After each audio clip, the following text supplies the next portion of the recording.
What's going on, everyone? This is a little podcast that I'm small little podcast. It's just a rambling thing. It's probably gonna be like 3 minutes, whatever, 4 minutes, just to test the waters to see if anything. So I'm just gonna tell you why I like my MetaQuest 2. The reason why I got a MetaQuest 2 is because the PlayStation VR. Yes, it is cool. It is nice to have a console, a VR headset with a decent amount of games on there, like a lot more than the MetaQuest 2. But here's the thing: what I didn't realize about the MetaQuest 2, I could literally cast it onto my cell phone. My cell phone can record it in HD a lot better than just live streaming my PlayStation VR, which I think is pretty cool. I think it's pretty cool.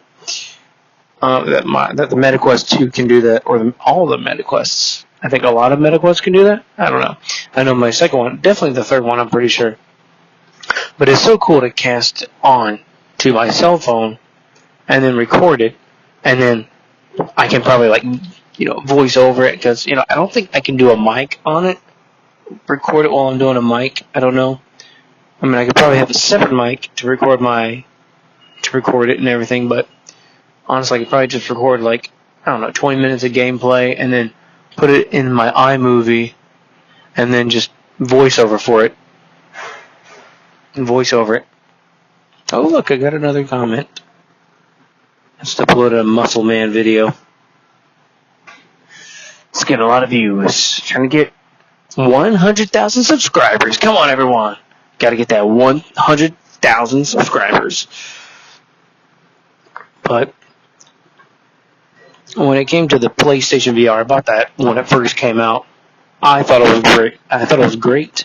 But the only thing I didn't like about it, sorry my voice is so low if you can't hear me, but I got my earbud right here. The only thing I didn't really like about it is the camera. You got to stay in that visual area, and if you stray away from that visual area, your hand just starts flowing away, or it's it doesn't track anything, because it tracks those light bulbs on the PlayStation Move controller that was on the PS3. So hey, let's get that back, but not the joystick one, which I feel like you could have added a ball to that, but they're no, let's just use old technology and just put it on the PS4, code it for the PS4 or something, just for the VR, so we can have something to do with it, so we can get all these old PlayStation Move controllers out of here, so we can have something to do with them. All these unsold PlayStation Move controllers. And the joystick no one cared about, but let's try to do something with the bulbs. And it was a great idea, honestly. I thought it was a great idea, because if you want to play in total darkness, you can have the light on the headset and the controllers. That was pretty cool. But with the MetaQuest 2, you have to have actual light. And I looked it up on YouTube. This guy was talking about, I forgot his name. Seriously, there's multiple videos where you can actually have an infrared light, just shining in your room. You won't be able to see it, but the infrared cameras can pick it up, so you can play in total darkness if you want it. So that's pretty cool. But the main reason, I'm sorry, I'm just trying to get to the main reason why I love it. No cords, no hassle. Just put on the VR headset and you're playing the game on PlayStation VR. Now the way I have it stored, I have the cords kind of wrapped up.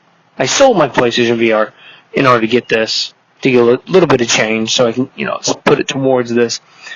It's do I regret it? Honestly, absolutely not.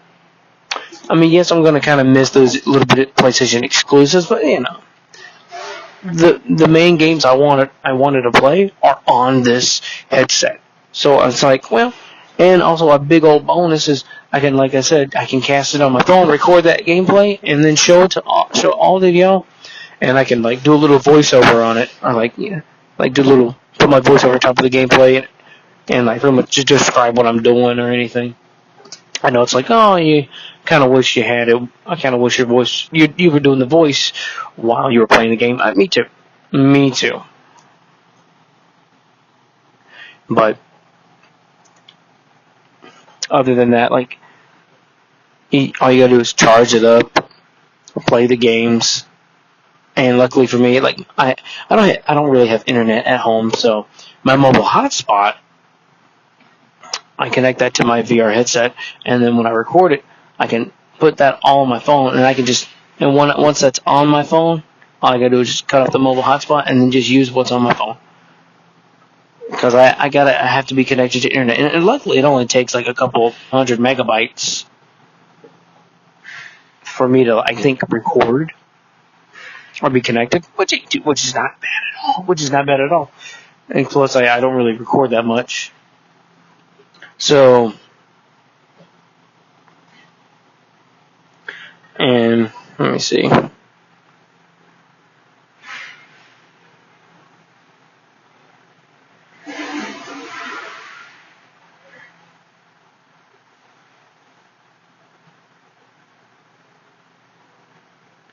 And right now, I'm probably going to be cutting out certain things in this voice stuff, like the silence. I'm probably going to try and I could make this a little, like, voice podcast so I don't have to really use my camera, so I can just talk on here and use my earbud. I hope it's fine. I hope this is cool. Try to do a little bit of that. I've been wanting to do like a little talking podcast for a while. I keep straying away from the MetaQuest 2 thing. But here's the great thing. It's like, and not to mention like the batteries for the controllers, they last for a good while.